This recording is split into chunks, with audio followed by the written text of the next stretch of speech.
and welcome to the latest episode of This is Metal with Tom Collier. I'm Jason JROCK Houston, and what Tom and I thought we'd do today is kind of, we've done about 8 or 9 shows so far. We kind of wanted to have a look back, Tom, and what has this experience been like, This is Metal for you? It's been incredible. So it's so different than what I'm used to doing. You know, I'm always used to being interviewed instead of interviewing, you know, and interviewing some of our friends. We've had just some great people on the show. I'm just excited. You know, the guys from Hurricane, Sean McNabb, you know, Ross the Boss. I mean, it's just been so much fun with these guys. Andy from Zero King. She's a but you know, it's just been so much fun. And it's just every time I look back and I play the episodes back, it amazes me how fun this has been. I really appreciate that you've asked me to be part of this. Oh yeah, I mean, I knew that you know, for any people that's not aware, This is Metal. The history goes back to about 3.5 years ago with the original co-host Joe Lawson, and originally was more of a old school kind of radio podcast where him and I would. The goal then was kind of like shine a light not just on our favorite bands, but you know, bands that maybe didn't get as much attention maybe we felt deserved it. And each episode kind of be dedicated to a certain band. And that was a lot of fun. And then eventually Joe told me he always wanted to like have type of show where we could have guests on, but we never could really figure out how to do it. I wasn't real too tech savvy, but somebody actually encouraged me, you know, you should try to do these Zoom interviews. And like a lot of people I've done it at work, I had a few issues with it, difficulties that is. And so I was apprehensive, but my friend told me, you know what, let's do like a practice interview and let's see how it runs. And I had a lot of fun. So I got to thank him. And that's, his name is Jason Lee Beckwith, oddly enough. And we do a show called The Two Jasons. We always have fun that we're both named Jason. And plus he plays in his tribute band. He plays the drummer.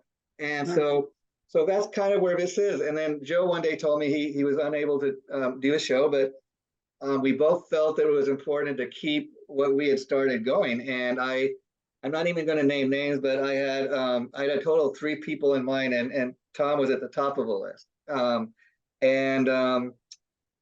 And part of the reason was Tom's a super friendly guy. I've interviewed him many times over the years, and just recently, like a couple of months back, Tom had told me, "Hey, I'm gonna you know, let's do an interview. I want to talk about my band Held Hostage. I got some stuff to talk about." And then I'm at work and I get an email from, of all people, David Schenkel, and he tells me, "Oh, hey, I understand you and Tom are, you know, doing an interview with Tom. Annie's going to be on the interview." And I'm like, "Annie? Who's Annie?" And it's kind of funny because I take great pride in knowing what I'm doing and writing everything down and dates and times. And then by the time we do the interview, I kind of realized that Tom had a show that he was coming on to announce with like different band, like 3 other bands, and he had a representative from each band come on. It was a nice little price. So I thought, okay, if he could set something like that up, then he's the guy for this. And I'm so happy you accepted the offer. You want to tell people why you initially took the offer? I mean, Well, I thought it would be I could have a different view as an interviewer. When you asked me about it, I thought about it because, you know, being a record company executive plus also being a band member. So you know, I'm wearing 2 hats right now, and I just thought it would be such a great idea, and it would I thought it might enhance the show a little bit. 2 guys with different perspectives on everything. And that was the main reason I took it. And I wanted to talk with other people and other musicians. And it's always great to network with them. And all these guys have just been fantastic. I mean, it's a great experience. That's the only way I can explain it. And I've seen it really blow up since you've been a part of this. And I think part of the reason is just the natural chemistry there seems to be between you and me. And it is interesting, Tom, you make a couple of good points that you definitely have a different connection with the people we have. I mean, I'm coming from it maybe as a fan of music from that perspective, and kind of trying to get the word out about the bands that I'm a fan of, you know, or that I support. And when these people come on, you've got a connection as a fellow musician, and like these people we have come on, you know what it's like to go, you know, write songs and go in the recording studio, make a record, be up on stage, you know, go on tour. I don't have that same connection, so. Like one of my favorite interviews we did was where we interviewed my good friend Mick Michaels, a guitar player from Corner of Sanctuary, and we come to find out that when I told Tom, hey, we're going to interview this guy, Mick Michaels, he didn't realize that Mick Michaels also had previously interviewed Tom for his podcast. And it was like, oh, what a small world. Yeah, yeah, things like that happen. And one of my favorite parts was Sean McNabb. When we were talking and we realized we played the same concert. We were both at the Metal Hall, and he's like, I was there with Doug Eldridge. And I was like, yeah, I was the opening act. I was held hostage on that. Yeah, yeah, He's yeah. like, oh my God, we were right, A real right by each other. I had no idea. ha-ha moment. And again, you mentioned the hurricane interview. That too is one of my favorite ones for a lot of reasons. I've always believed, Tom, and you can attest to this when I had you and your other bandmates come on, because usually I'd interviewed Tom in the past alone, but then he said, do you mind if I bring in some of the guys? Oh, no, because I've always had the perspective, every guy in any particular band has a perspective, has a story to tell. Oftentimes you'll see, like, for example, Motley Crue, Nikki Sixx does most of the interviews, sometimes occasionally Tommy Lee. You get the same guy doing all the talking and putting out all the same press releases. So I dig it when you have other guys, more than one guy from a band coming in to do an interview.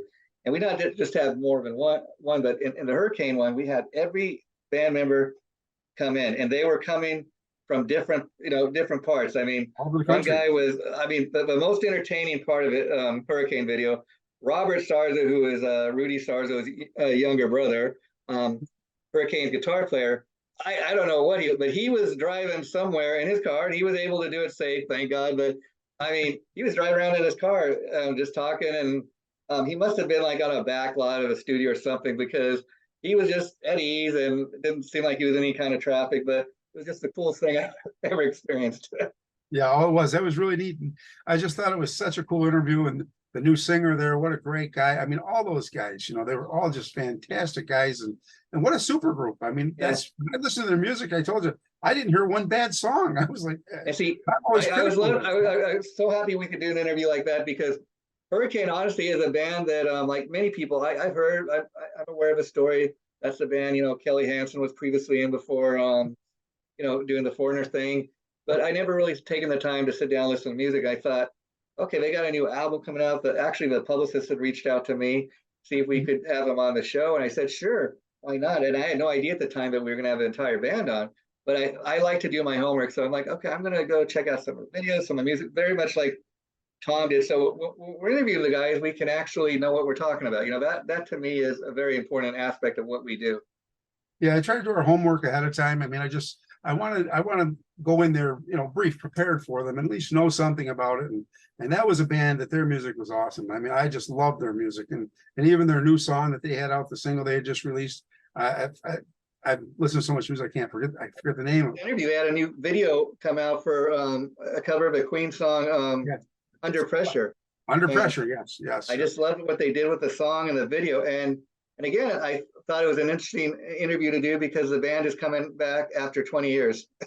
Yeah, he said they hadn't talked in like 20 years, and they just reached out to each other and put it back together. And I mean, what a great group of musicians too, all professionals and nice guys and great songwriters, and they all participate in it. And I think that new singer is really good too. I think he's doing them justice. Definitely, they picked the right guy to replace Kelly.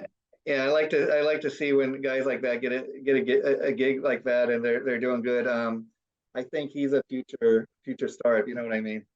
Oh yeah, absolutely. I mean, and I know how that singer feels, because like I've had guys, Joe Lynn Turner sang, and then I have to go out and he's not there, I have to sing, and Ripper Owens, if he's not there, I've stepped in and sang. So I mean, it's like it's a lot of take on, but I love it. The pressure, you got to just thrive through it. Ross the Boss, he's a mutual friend. I've interviewed him many times over years, and so when you told me, hey, I want to get Ross on the show, I had no issue with that. I said, sure. I mean, a lot of people may not realize, besides being the legendary guitarist that he is and talented musician, he is a huge baseball fan, and he owns his own New York baseball batting cage, and he was coming live from there. Yeah, amazing. A lot of people don't realize that musicians, it's not like it used to be. You're on the road and you come back and you work a job. I mean, most of us are doing that.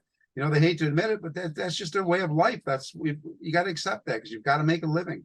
And that's the other thing with having you as a co-host now, Tom, is you're friends with some of these guys, and you know them real well, a lot better than I do. And you were sharing with me a story Ross had shared with you. And so I wanted to bring it up during the interview, like, and also to credit Tom, you may catch in a lot of episodes, we'll ask like, is there something your fans would be surprised to know about? You kind of dig in for a little bit of trivia there, and that's to Tom's credit. That's kind of a question he came up with, and I think I forget what Ross initially said, and then Tom was like, "Hey Ross, tell the story about when you're at the gas station, when you used to be a limo driver of all things, and your limo got stolen at the gas station."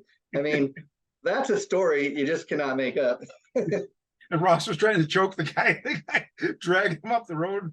I mean, that Ross had just left Man of War and he got a limo and he was driving. And I was talking to him. He says, yeah. And he called me and says, my limo got stolen. I said, what happened? Somebody still wearing bed? He goes, no, it's wintertime. I was putting gas in it and I left it running. The guy jumped in and drove off with it because it was freezing out.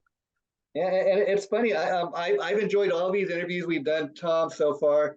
I mean, this is the first time we haven't had a guest on, and partly because we were supposed to have a guest on, but we kind of planned the show like a couple of weeks in advance, and I think the guest had forgotten. So we're going to try to reschedule that. But I thought it'd be fun today to look back on the shows we've done so far. And I don't want to really give too much away, but Tom and I have got so many plans for what we have planned for even the next year ahead with this show. I mean, it's hard to believe the year is already winding down.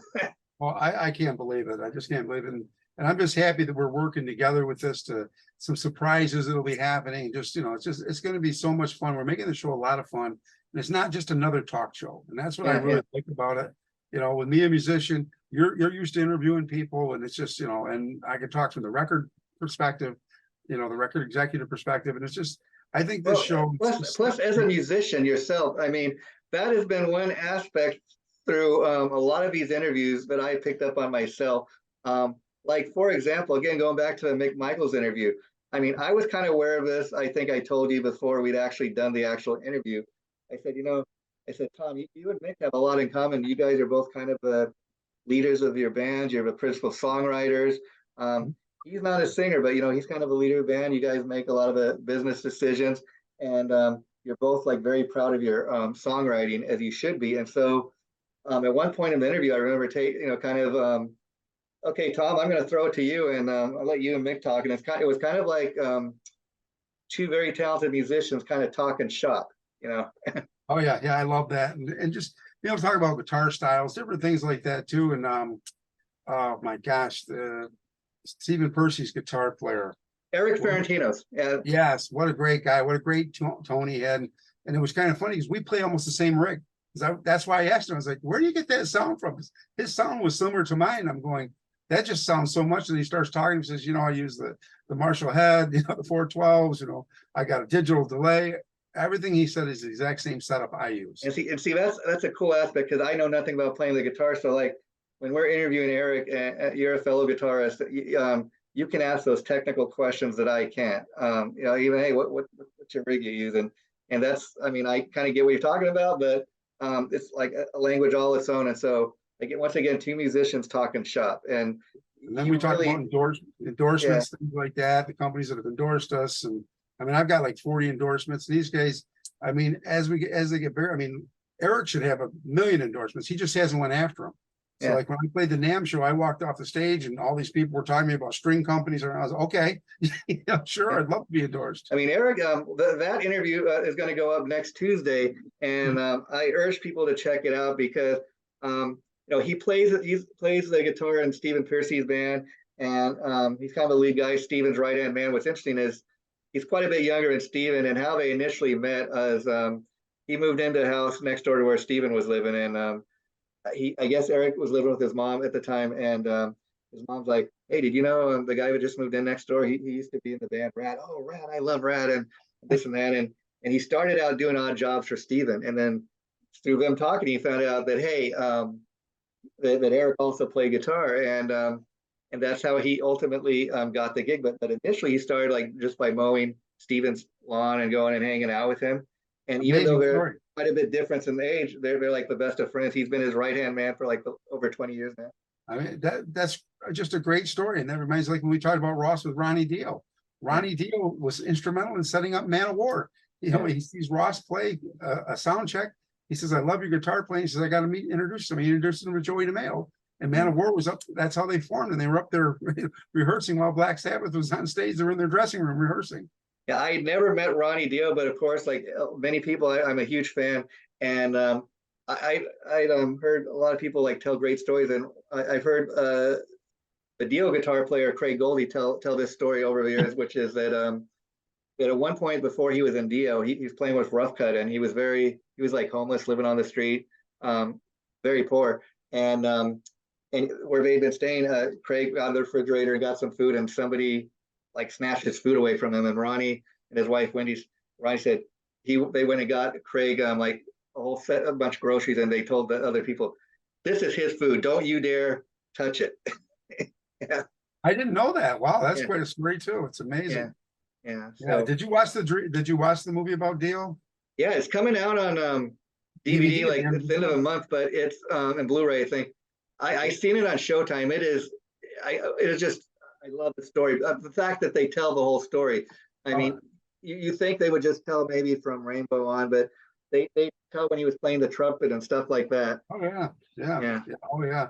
And the elf story, you know, and of course, you know, Rock Feinstein, who's now in the Rods, Yeah. Rock was his guitar player. And I didn't know there was a tragic accident where they lost the one guitar player, his buddy there. Yeah. I mean, Ronnie was thinking about quitting. I'm sure you know that Elf was briefly Richie Blackmore's backing Rainbow band. Yeah. Yes, it was. Absolutely. Yeah. So I mean, but yeah, because Elf toured with Deep Purple. Yeah. They did like, what was it, like 3 or 4 tours with him, I think. Yeah. It was wasn't Roger Glover and Ian Pace, didn't they produce the first Elf album? I think so. Yeah. And I know Roger Glover at one point produced like the first Judas Priest album. Yeah, because he wanted to be into producing and stuff like that. So I mean, just that movie is.